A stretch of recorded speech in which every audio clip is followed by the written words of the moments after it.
Hoje nós vamos estar falando de um tema bastante difícil. E eu preciso realmente da ajuda de vocês, fazer um sorriso quando eu estiver falando, né? E da ajuda do Espírito Santo.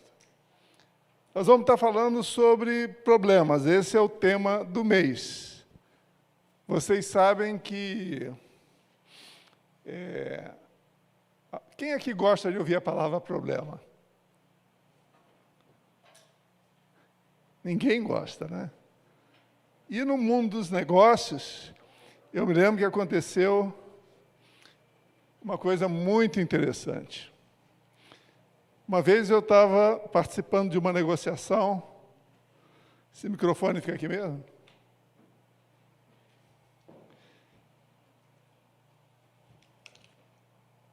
Eu estava participando de uma negociação muito importante entre a maior empresa de autopeças da americana, chama Eaton, e uma empresa brasileira que eu representava. Estava se propondo uma joint venture, uma aquisição. E durante 2 vezes eu citei a palavra problema. Deixa eu ver aqui enquanto eu... Nossa, eu quero... Já vou só... Pode ir lá. Obrigado. Por 2 vezes eu citei a palavra problema. Eu já contei essa história aqui para alguns de vocês. E o que aconteceu? No intervalo, um advogado americano que era do meu lado, estava do nosso lado. Estou terminando aqui, pessoal. Obrigado. Ele falou: Sérgio, pelo amor de Deus, não fale mais essa palavra problema. Eu não era um negociador habilidoso em negociação, então eu não entendi isso, né? E depois só que eu fui entender que a palavra, você nunca deve usar palavras negativas. Então, esse ano nós tivemos trazendo aqui para a igreja um nível de consciência um pouco maior, para que a igreja verdadeiramente possa se tornar na eclesia, aquela igreja que, como a Karina testemunhou, ela atua fora das 4 paredes da igreja. Esse ano, por exemplo, nós falamos sobre a nossa identidade de filho. Nós falamos que quando nós somos transladados do reino das trevas para o reino da luz, o Senhor nos dá uma função como filhos, de sermos reis e sermos sacerdotes. Falamos que esse rei não é um rei como antigamente, é um rei que serve a todos. Nós também falamos sobre que a missão não é ide, né? Ide para a África, ide para a Ásia, ide para a Indonésia, ide para a China. É indo. Nós, como filhos, discípulos, indo no dia a dia, nós vamos testemunhando, como a Karina acabou de dar o testemunho dela, excelente exemplo. A pessoa se interessou, eu quero te conhecer, a tua igreja, a tua família, não esse prédio. E aí, hoje já está em atividade. Então, isso nós falamos bastante, que nós estamos aqui para cumprir o ministério indo. Não é trazer pessoas para a reunião. É na nossa atividade no mercado, no dia a dia, fazer discípulos. Quer dizer, falar do Senhor, pregar o Evangelho, tudo tem um passo, né? Salvação, testemunho, discipulado, e até que você está apto a servir. Mas o tema de hoje é um tema que eu acho que vai somar a tudo isso que nós estamos construindo, de realidade e verdade, que é os cristãos, infelizmente, eles não sabem lidar com problemas. Problemas desestabilizam-nos, faz a gente perder a paz. Meu Deus do céu! Né? Chefes cristãos dizem, se você tem problema hoje não, que eu já tenho problema demais. Né? Eu não estou falando do mundo, eu estou falando de nós cristãos. Então eu achei muito interessante esse tema para nós conversarmos aqui na igreja, porque a gente precisa entender, primeiro, a origem dos problemas, porque hoje nós não vamos aprender a resolver todos os problemas do mundo, mas nós vamos entender que problemas têm uma causa. A causa, às vezes, é conceitual, falta de entendimento. Né? Por que um prédio cai? Pode ser erro de cálculo, pode ser erro de execução, né? Tem várias causas. Então, hoje nós não vamos aprender a resolver todos os problemas, mas nós vamos aprender, talvez, a tratar dos problemas de uma forma bíblica, não de uma forma como o homem trata. Agora,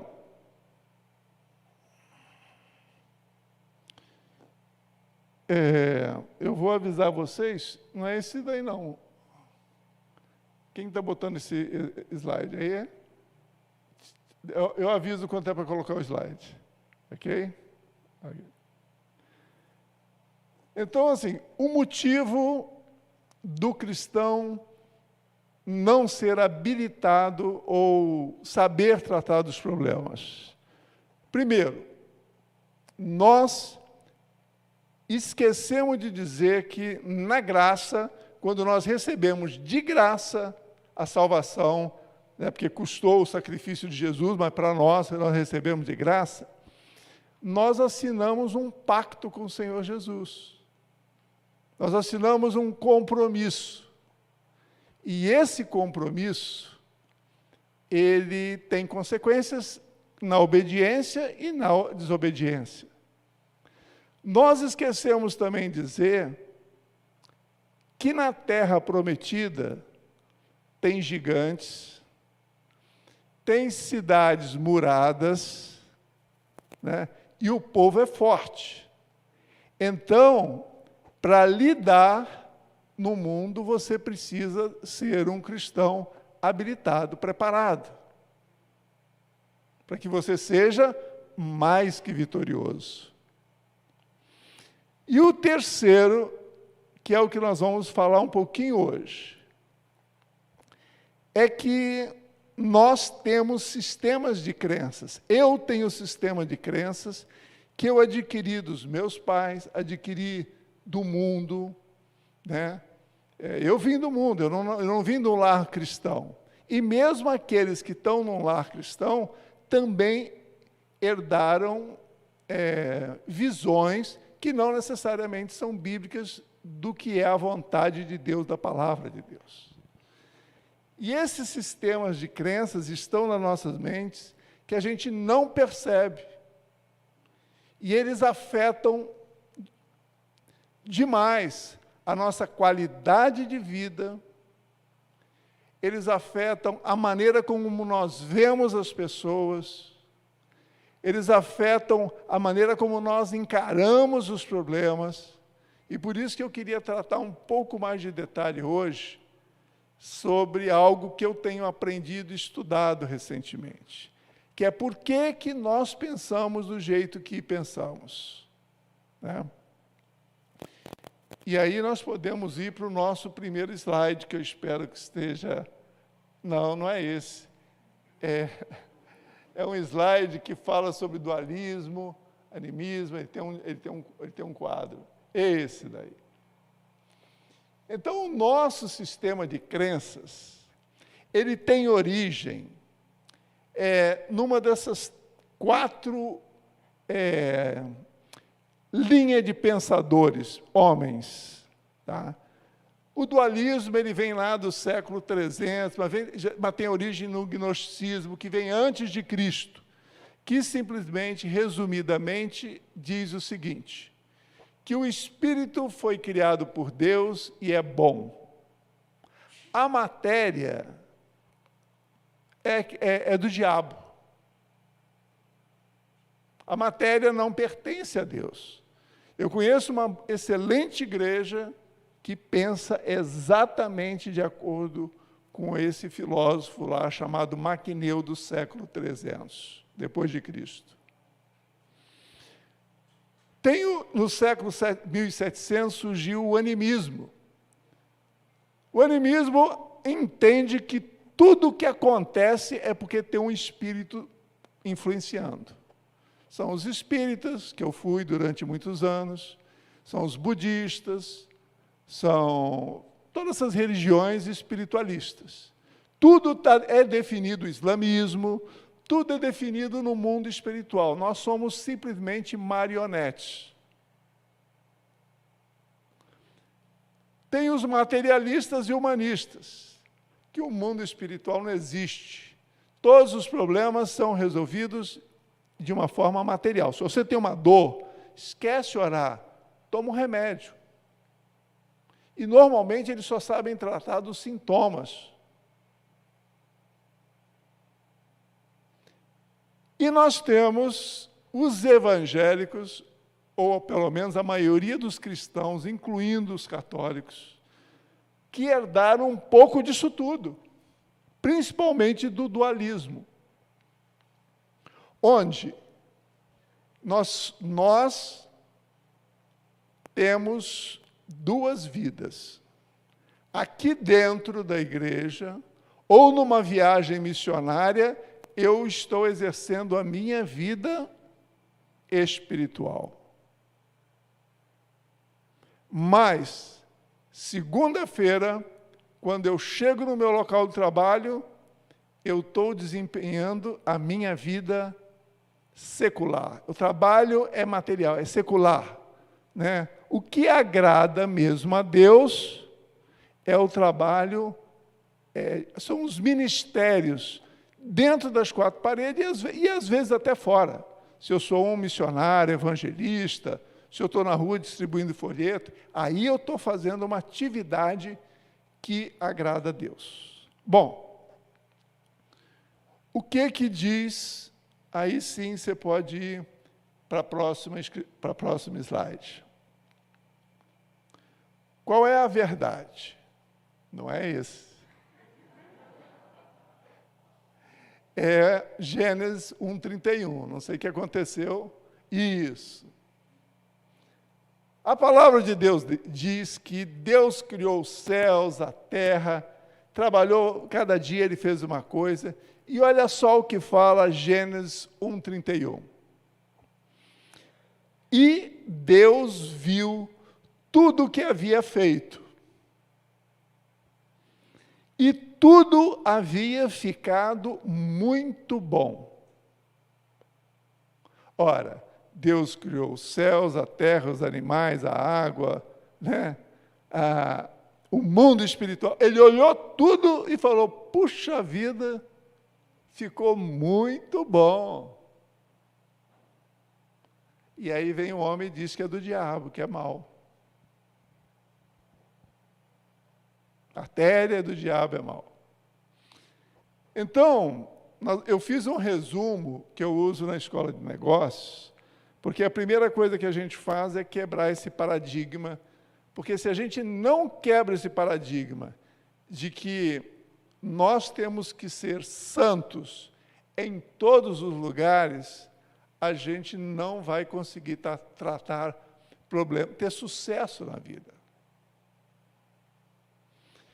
Então, conforme Gênesis 2:1, aí pode já botar a próxima, Deuteronômio 10:14, Salmo 115:16, Atos 4:24 e várias outras escrituras, nós podemos concluir que, se eu fiz um resumo, depois vocês anotem e confiram, os céus criados por Deus e que ele concluiu que é bom, ele diz que é dele.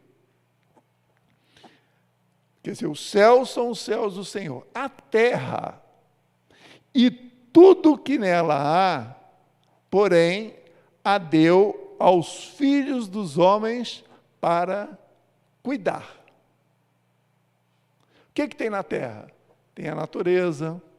Então, as pessoas que protegem as árvores, os animais, eles estão fazendo uma coisa boa, bíblica? Estão.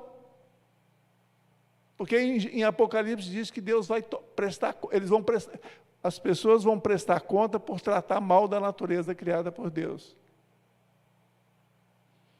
As pessoas que se preocupam com pessoas agradam a Deus? Sim, porque estão cuidando da criação de Deus. Então, o homem ele tem que entender que ele está aqui na terra para cuidar da criação de Deus.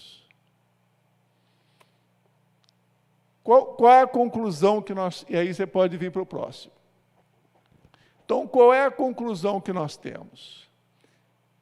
Que, assim como Jesus, nós temos espírito agora vivificado, temos um corpo, né? Eu consigo me tocar, beliscar, sinto dor, que é matéria, e eu lido com coisas materiais. E essas coisas não podem ser separadas.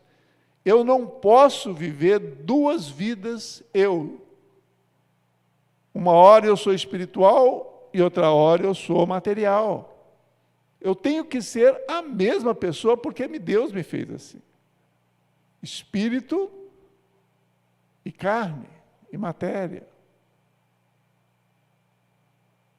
Tudo o que acontece no mundo material, eles precisam estar alinhado com o mundo espiritual. Isso é que nós vamos até orar no final, quando nós pedimos ao Pai Nosso que a vontade dele nos céus e na terra se cumpra.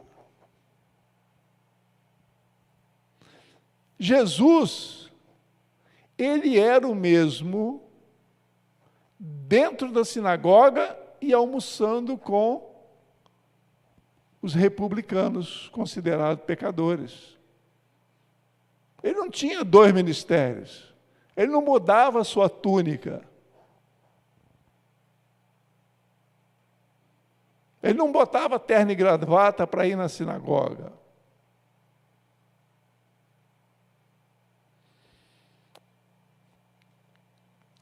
Então, se tudo que Deus fez é bom, de quem é a culpa da terra viver um colapso moral, social, violência, econômico, pobreza?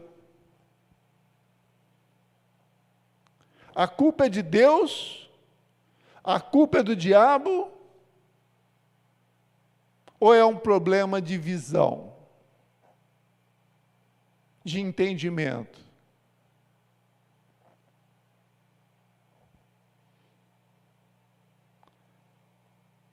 A visão resumida, pode colocar o próximo. No mundo evangélico, hoje eu estava participando de uma palestra, de um testemunho de uma autoridade da Argentina, em que ele estava exatamente falando isso. O mal que o catolicismo fez na Argentina. Mais do que, não por causa agora desse problema político, econômico que está acontecendo lá. Mais de 50% da população vive abaixo do nível da pobreza. Por quê? Porque ser pobre é ser santo. O verdadeiro homem espiritual, ele não se importa com dinheiro, com negócios, com lucro. Isso é uma das maiores maldições que foi trazida para o nosso país através do catolicismo, que vem lá do dualismo.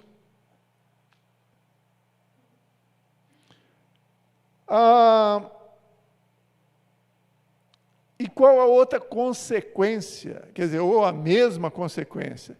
Se eu ser espiritual, é eu não me importar em construir, multiplicar, criar riqueza, para que eu vou estudar? Para que eu vou trabalhar, se o trabalho é uma maldição? O que eu quero é que o Vitor me arrume emprego na igreja. Porque aí eu vou ser feliz. Eu não tenho que lidar com esse mundo mal. Vocês conseguem entender qual é o problema de visão na vida dos cristãos? Por que nós não encontramos muitos cristãos brilhando como cientistas, como economistas, como políticos? Por causa dessa visão.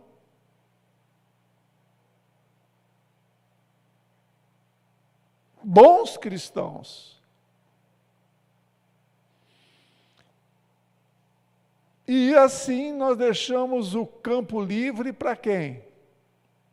Para Satanás criar a sua cultura, seus valores. E a gente está aqui cuidando da nossa vida pessoal, da nossa família, dos nossos filhos, e ele está livre lá. Liberdade sexual, natural, cada um tem o direito. Igualitarismo, todo mundo é igual.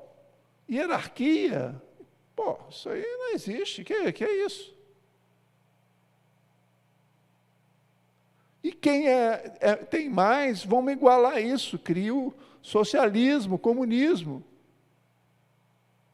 Isso não é ideia de Deus, é ideia do inferno.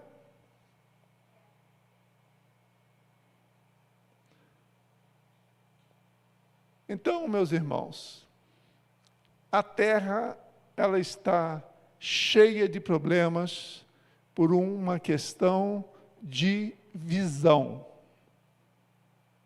principalmente da igreja.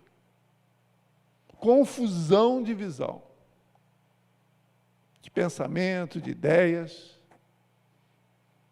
A igreja está dividida a ponto de se dividir, porque um acha que o batismo é por aspersão, outro é por imersão.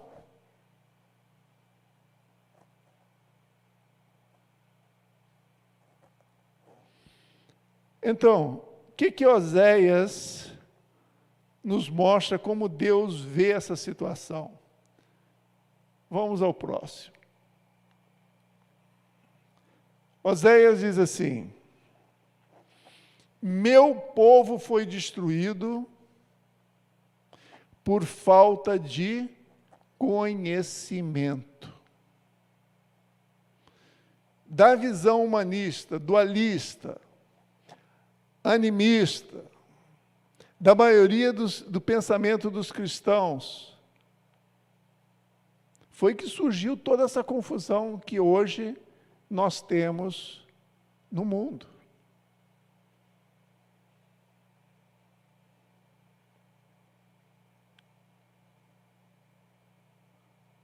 Hoje, a ONU, ela tem uma agenda. E a agenda da ONU é o quê? É um governo mundial, onde ela vai criar um salário mínimo, onde ela vai criar uma religião. E qual é a agenda da igreja?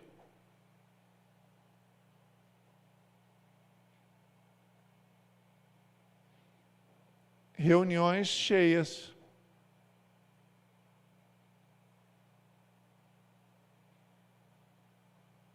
Reuniões cheias. Então, meus irmãos, Deus me deu uma palavra, eu já falei isso, estou repetindo já, que eu posso ser o próximo slide, que ela, eu creio que esclarece muito o que nós estamos falando e o que nós devemos passar a fazer a partir desta visão.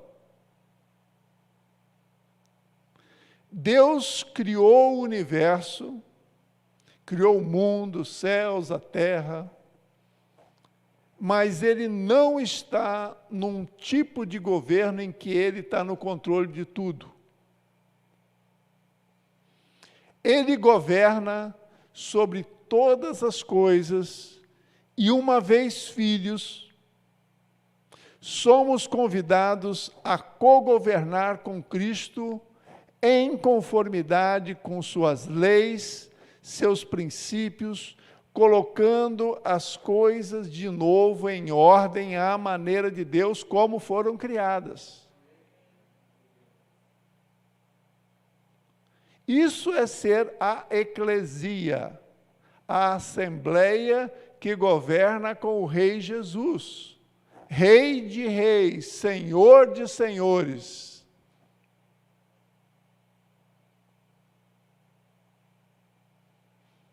Meus irmãos, isso que nós estamos falando aqui, nem em 1% das igrejas estão falando. Mas eu lhes afirmo que no mundo inteiro estão se levantando homens de Deus, igrejas como a nossa, que estão começando a tratar desta questão. Estão despertando.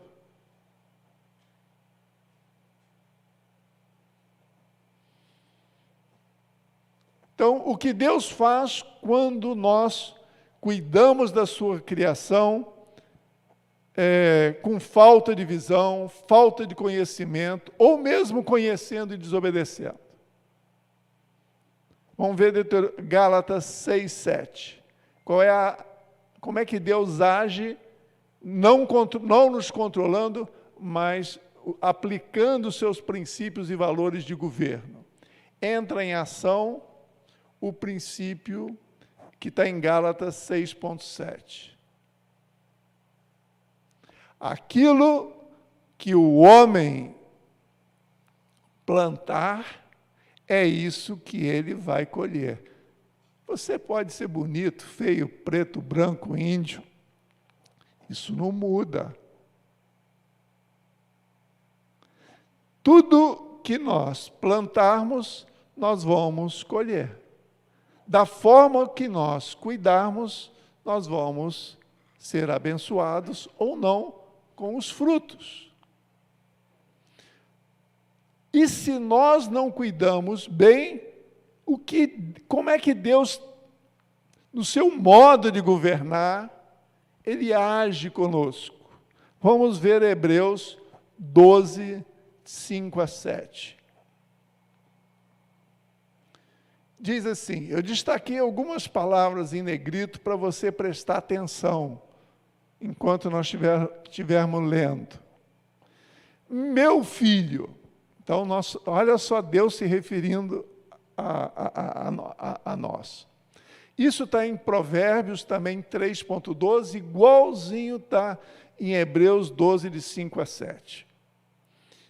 Não despreze a disciplina do Senhor, nem se magoe com a sua repreensão, pois o Senhor disciplina, conforme nós vimos anteriormente, né? Aqui, tudo que você plantar você vai colher, a quem ama, e castiga todo aquele a quem aceita como filho. Então, isso é para nós, que somos filhos de Deus. Suportem, olha agora a revelação, meus irmãos, vamos agora dar um mergulho de 10 metros, tá? Suportem as dificuldades, recebendo-as como disciplina. Deus os trata como filhos, pois qual é o filho que não é disciplinado por seu pai?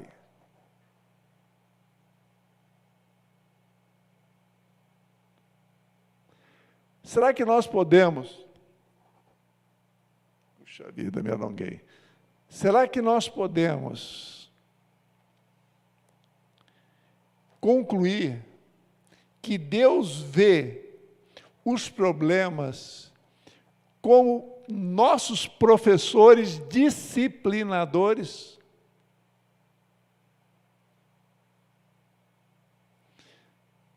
Então, a primeira lição, agora eu vou acelerar um pouquinho, é que os problemas nos ensinam. É que problemas ensinam as consequências da desobediência e nos conduzem no processo de arrependimento, que é decisão de mudar de atitude. Nossa capacidade de resolver problemas revela em que nível somos capazes de jogar. Ou pelada na pracinha, ou jogar no Fluminense, ou na seleção brasileira. Se formos muito bons, claro, você joga no Fluminense.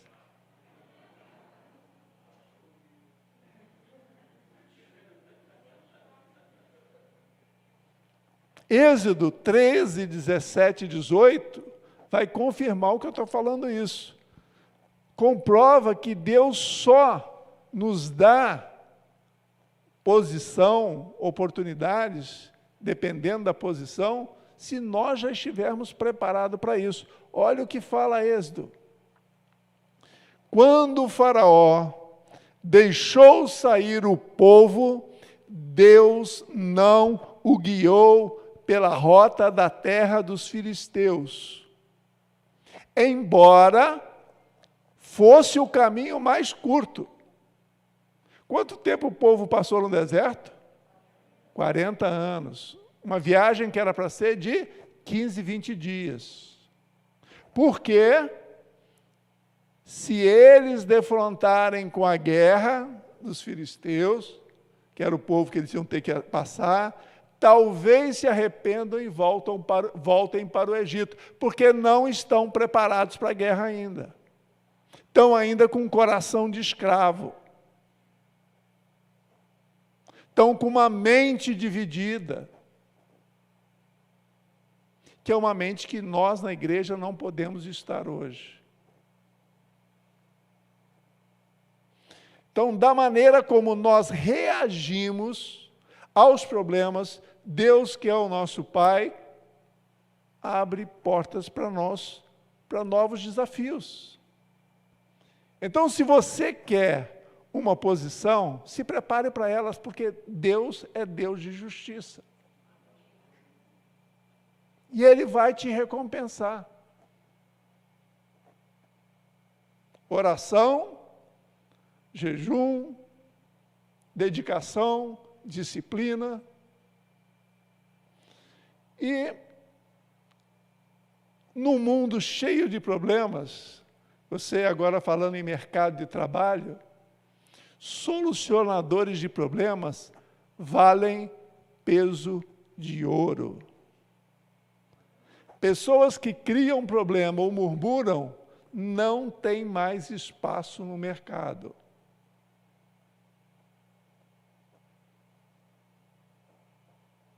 Qual é o exemplo? José no Egito. Daniel na Babilônia.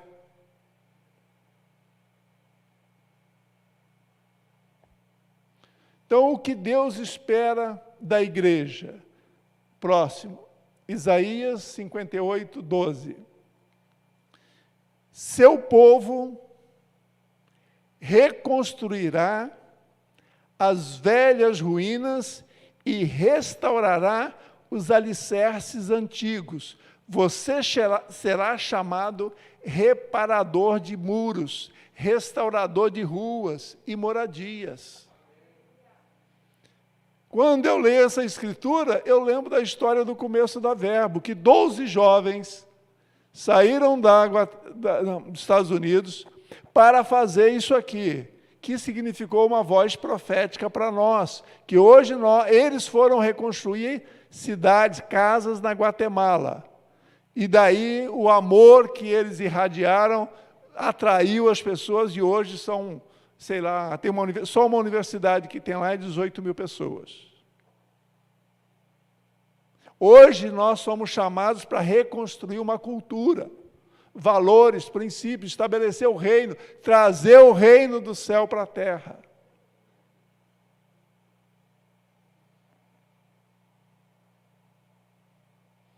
A segunda lição: problemas nos ensinam dependência de Deus. Deus não nos deixa sozinho no meio da tribulação. Nos capacitarmos faz parte do processo, mas Deus, Ele, conforme Salmo 121, 1 a 2, diz assim: eleva os meus olhos para os montes, de onde me virá o socorro? Meu socorro vem do Senhor, que fez o céu e a terra. Essa é a segunda lição de hoje.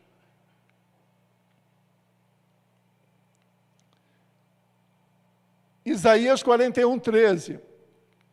Porque eu, o Senhor teu Deus, te tomo pela tua mão direita e te digo: não temas, que eu te ajudo. Ele não fala que vai fazer tudo, ele vai te ajudar.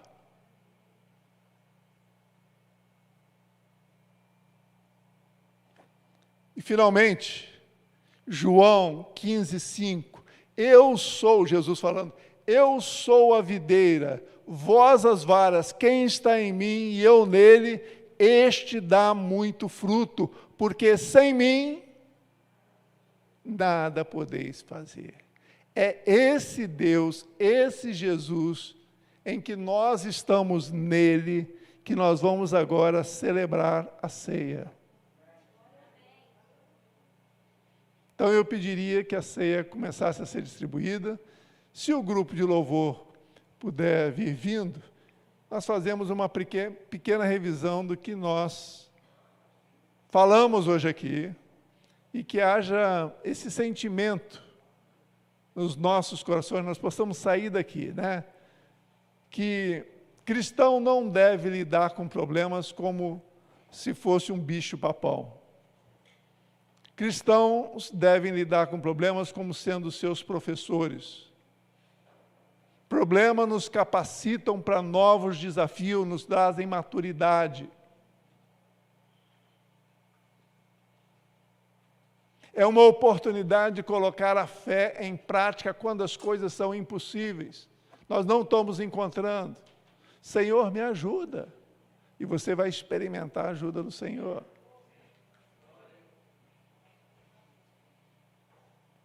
Sem a presença, agora, aquilo que o Rodrigo tem tanto batido na nossa cabeça. Sem a presença de Deus, nós não podemos fazer nada. Não podemos curar enfermo, não podemos ter discernimento, visão. Nós não podemos entender o que eu estou falando hoje aqui. Nós não podemos encontrar solução para problemas técnicos.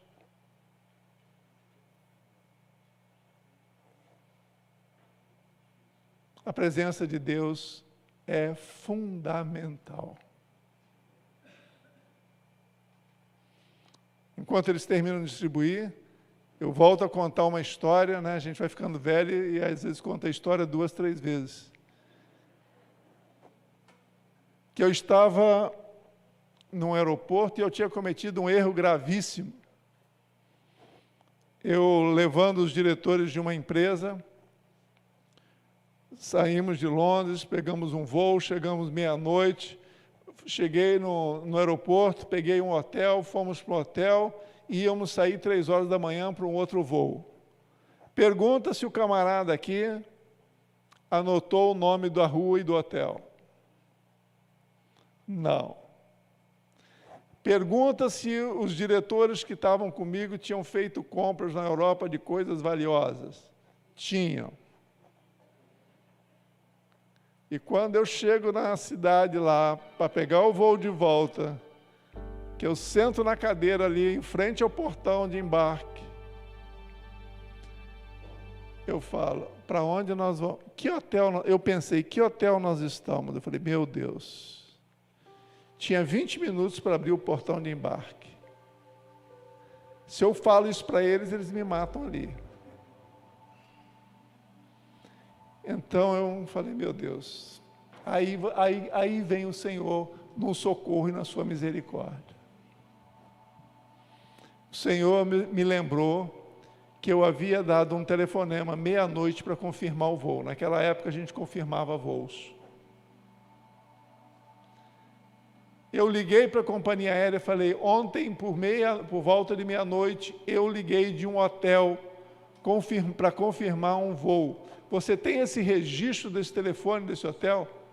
Tenho, senhor, está aqui. Você pode me dar esse telefone? Isso em 20 minutos. Você pode me dar esse telefone? Posso, sim, senhor. Ligo para o hotel, por favor. Hotel, hotel. O senhor pode me dar um endereço? Em 20 minutos, Deus me deu uma solução que era impossível.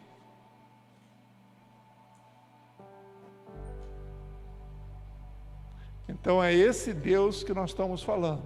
Mas eu acredito que eu aprendi uma lição. Ele espera que eu não faça isso de novo, né? Então, meus irmãos,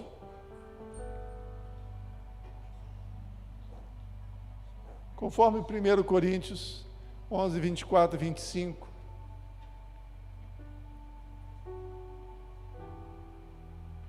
Paulo nos ensina que nós devemos celebrar a ceia. Não é a santa ceia, é o Senhor da ceia que é santo. Mas fazer isso em memória ao que Cristo conquistou na cruz por nós. Então ele falou, isto é o meu corpo que é quebrado, que é dado por vós. Então celebremos a esse ato de entrega do corpo de Cristo, para que nós pudéssemos ter vida.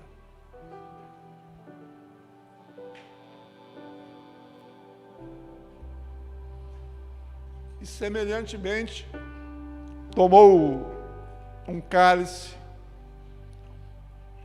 que simbolizava o seu sangue derramado na cruz, e disse, esse é o símbolo do novo pacto, da nova aliança que eu faço com vocês. Então celebremos o novo pacto, entendendo que temos responsabilidades nesse pacto.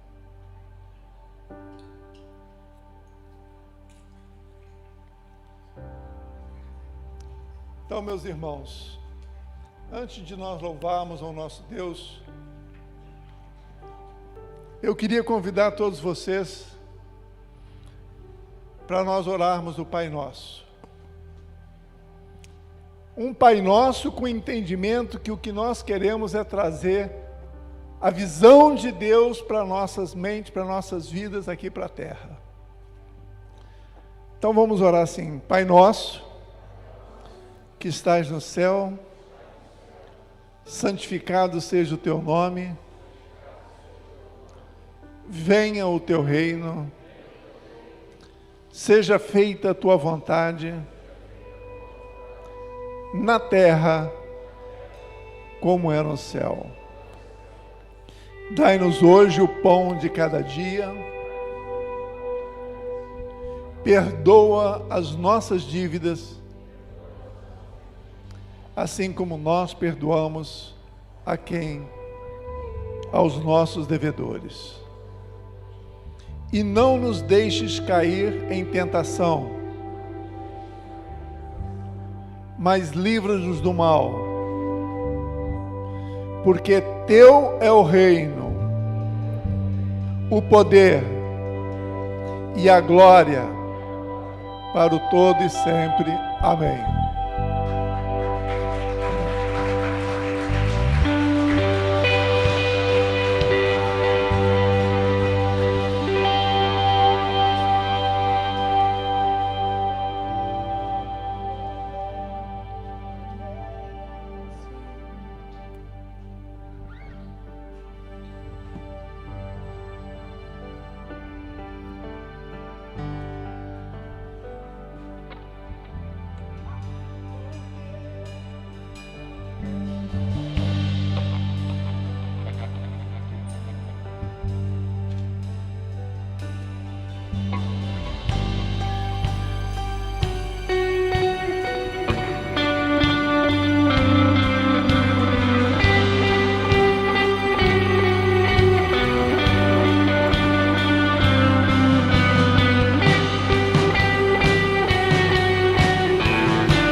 Só tu és santo,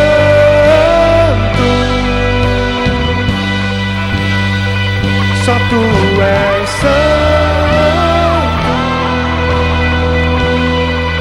não há outro como tu, não há outro como tu, não há outro como tu, não há outro como tu.